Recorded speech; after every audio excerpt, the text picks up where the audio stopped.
మహారాష్ట్ర ఎన్నికల్లో మహాయుతికి bumper majority 51 స్థానాలకు పరిమితమైన మహావికాస్ అఘాడీ. కాంగ్రెస్, ఎన్సీపీ, ఎస్పీ, శివసేన, యూబీటీకి చావుదెబ్బ. బీజేపీకి అనుకూలంగా ఏకమైన హిందుత్వవాదులు. కులాలకు అతీతంగా కాషాయ పార్టీకి ఎన్నికల్లో మద్దతు. హిందుత్వ సిద్ధాంతాన్ని ప్రజల్లోకి బలంగా తీసుకెళ్లిన ఆర్ఎస్ఎస్.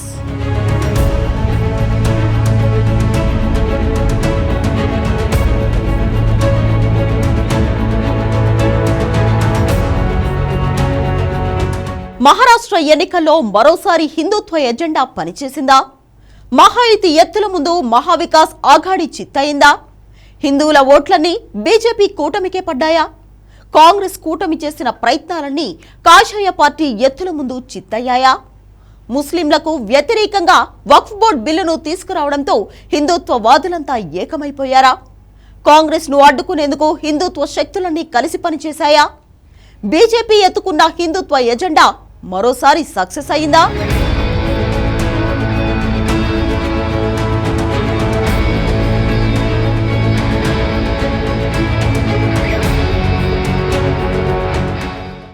మహారాష్ట్ర అసెంబ్లీ ఎన్నికల్లో తిరుగులేని విజయంతో ప్రతిపక్ష పార్టీలకు బీజేపీ వణుకు పుట్టించింది.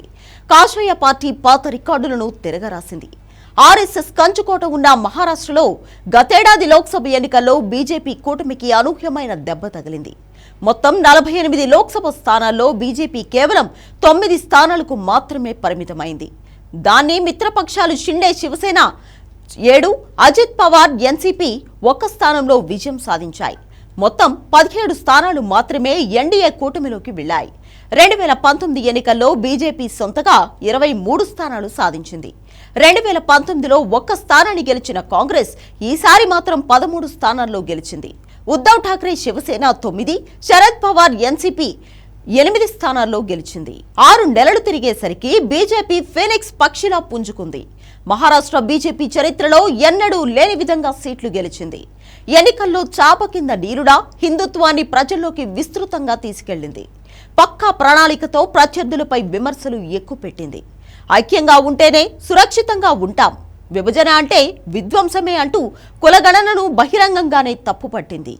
ఉత్తరప్రదేశ్ సీఎం యోగి ఆదిత్యనాథ్ దాస్ బాటేంగేతో కటేంగే అంటూ రెచ్చగొట్టే వ్యాఖ్యలు చేశాడు. అస్సాం సీఎం హిమంత బిశ్వశర్మ కూడా హిందుత్వ ఎజెండాతో ఎన్నికల ప్రచారం చేశారు. ఎక్కడ తమ సిద్ధాంతాల ట్రాక్ తప్పకుండా బీజేపీ నేతలు క్యాంపెయిన్లో దూకుడు ప్రదర్శించారు. శివసేన పార్టీకి ఉన్న సాంప్రదాయ ఓటర్లను తమ వైపునకు తిప్పుకుంది కాషాయ పార్టీ. దీంతో శివసేన జస్ట్ 20 సీట్లకే పరిమితమైంది. గత ఎన్నికల్లో ఆ పార్టీ 56 సీట్లు గెలుపొందింది. మరాఠాలు, బ్రాహ్మణులు, దళితులు, ఓబీసీలు ఇలా అందరూ ఏకపక్షంగా బీజేపీకే ఓటేసినట్లు తేలిపోయింది. బీజేపీ హిందుత్వ సిద్ధాంతం ముందు ప్రత్యర్థులు చిత్తవుతున్నారు. బీజేపీ వేస్తున్న ట్రంప్ కార్డులతో అపోజిషన్ పార్టీలు గిలగిలా కొట్టుకుంటున్నాయి. మరాఠాలకు ప్రత్యామ్నాయంగా రాష్ట్రంలో 50% పైగా ఉన్న ఓబీసీ సామాజిక వర్గం ఓట్లను గంపగుత్తగా తమ వైపు తిప్పుకున్నారు. 7 కొత్త కులాలను ఓబీసీ జాబితాలో చేర్చడమే కాకుండా క్రీమీ లేయర్ సీలింగ్ ను 8 లక్షల నుంచి 12 లక్షల రూపాయలకు పెంచడం కలిసి వచ్చింది. దీంతో లోధా, బడా గుజ్జర్, సూర్యవంశీ గుజ్జర్, ధన్గరి, రేవ్ గుజ్జర్, మున్నూర్ కాపు, తెలంగి కులాలకు లబ్ధి చేకూరింది. మహారాష్ట్ర ఎన్నికల్లో బ్రాహ్మణులు ఈసారి ఏకతాటిపైకి వచ్చారు. వీరి జనాభా రాష్ట్రంలో 10% దాకా ఉంది. ఇందులో 60% మహారాష్ట్రియన్ బ్రాహ్మణులు ఉంటే 20% మంది చిట్వా పవన్ బ్రాహ్మణులు ఉన్నారు. హిందుత్వ ఓటు బ్యాంకుపై ఆశలు పెట్టుకున్న బీజేపీ బ్రాహ్మణులు, రాజ్పుత్లు, లింగాయత్లు, అఘారీలను ఏకం చేసింది. ఇదే సమయంలో ముస్లింలకు వ్యతిరేకంగా కేంద్ర ప్రభుత్వం వక్ఫ్ బోర్డును తీసుకురావడం బీజేపీ కూటమికి కలిసి వచ్చింది. కాంగ్రెస్ ను వ్యతిరేకించేవారు హిందుత్వవాదులంతా మూకుమ్మడిగా బీజేపీ కూటమికి గుద్దిపడేశారు. కాంగ్రెస్ పాలిత రాష్ట్రాల్లో కులగణన చేయడం, దాన్ని బీజేపీ వ్యతిరేకించడంతో అనేక వర్గాలు కాషాయ కూటమికి మద్దతుగా నిలిచాయి. మహారాష్ట్ర ఎన్నికల్లో బీజేపీకి అండగా రాష్ట్రీయ స్వయం సేవక్ సంఘ్ రంగంలోకి దిగింది. మహారాష్ట్ర ఆర్ఎస్ఎస్ కి కంచుకోట లాంటిది. దాని ప్రధాన కార్యాలయం నాగ్పూర్లోనే ఉంది. ఈ నేపథ్యంలో మహా ఎన్నికల్లో బీజేపీ కూటమి గెలుపొందేందుకు, కూటమికి అనుకూలంగా ప్రజాభిప్రాయాన్ని రూపొందించేందుకు ఆర్ఎస్ఎస్ విస్తృతమైన ప్రచార కార్యక్రమాలతో ప్రజల్లోకి వెళ్లింది. బీజేపీ సైద్ధాంతిక గురువైన ఆర్ఎస్ఎస్ దాని అనుబంధ సంస్థల కార్యకర్తలు క్షేత్రస్థాయిలో క్యాంపెయిన్ చేసింది. ప్రతి బృందం 5 నుండి 10 మంది వ్యక్తులతో చిన్న సమూహ సమావేశాలు నిర్వహించింది. ప్రతి ఏరియాలో వారి నెట్వర్క్తో స్థానిక కుటుంబాలను కలుసుకుంది.